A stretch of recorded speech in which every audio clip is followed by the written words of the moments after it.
بسم اللہ الرحمن الرحیم۔ یہ واقعہ منات نام کے بت کا ہے جو اوس و خزرج کے ایک مشہور بت پرستی تھی۔ یہ واقعہ ہجرت رسول صلی اللہ علیہ وسلم کے بعد بالخصوص فتح مکہ سے تھوڑا پہلے کے زمانے میں پیش آیا، یعنی رمضان کا مہینہ سن 8 ہجری کے آخر میں دسمبر 629 عیسوی کے قریب ہوا۔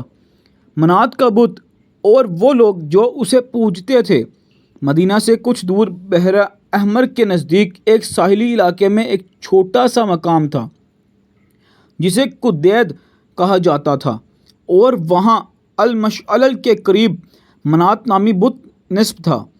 عثمان اعظم سے پہلے جب اسلام کا عالم جدیدیت نہ پا چکا تھا، اوس و خزرج کے قبائل منات کو پوجتے تھے۔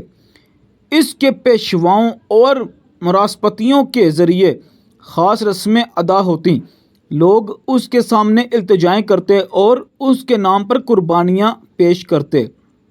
منات ایک مضبوط مقام بنا ہوا بت تھا جس کے ارد گرد ایک چھوٹا صندوق یا کابینہ تھا، شاید اس میں بت کی تصویر یا دیگر متبرک چیزیں رکھی جاتی تھیں، اور اس کے مقام کی حفاظت کرنے والے لوگ موجود تھے۔ حکم نبوی صلی اللہ علیہ وسلم اور روانگی کا وقت۔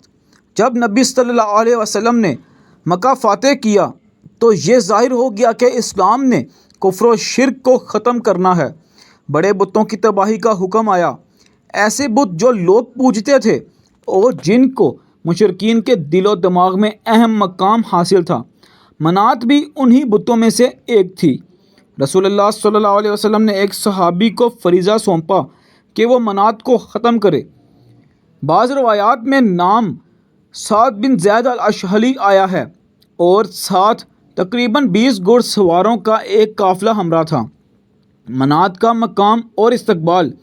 سعد بن زید الاشہلی رضی اللہ تعالیٰ عنہ اور ان کے ساتھی دریا کی لہر کے قریب ساحل کے کنارے آئے، المشعل کی طرف بڑھے جہاں منات نصب تھا۔ بت کا گھر اور صندوق موجود تھا۔ بت کے گرد جو لوگ تھے وہ ڈرے، حیران، شاید احتجاج یا التجا کرنے لگے کہ اس بت کو نہ توڑا جائے، لیکن وہ جانتے تھے کہ یہ وقت ہے جب شرک کا ڈھانچہ گرنا ہے۔ عورت یا مخلوق کا جلوہ۔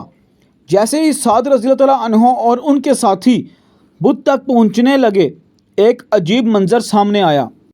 ایک سیاہ ذات کی عورت جو بال کھلے ہوئے، بدن ننگا، ہاتھ چھاتی پر مار رہی تھی اور چیخ رہی تھی کانپتی ہوئی حالت میں۔ یہ عورت وہ مخلوق تھی جو لوگ بت کے لیے روحانی نمائندہ سمجھتے تھے۔ بعض روایتوں میں اس کو جن یا شیطانی مخلوق کہا گیا ہے، نہ کہ انسان۔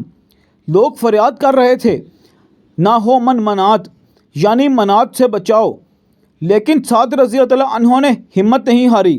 انہیں معلوم تھا کہ یہ تصویر شرک کی حتمی نمائندہ ہے۔ انہوں نے تلوار نکالی اور اس عورت کو مارتے ہوئے منات کے بت کے صندوق کو توڑ دیا، بت کی تصویر یا بت کی علامت کو توڑ دیا اور بت کی گھات کو ختم کیا۔ عمل تباہی اور واپسی۔ بت تباہ ہو گیا، صندوق ٹوٹ گیا، بت کی لالچ، اس کی حیثیت معبود کے طور پر ختم ہو گئی۔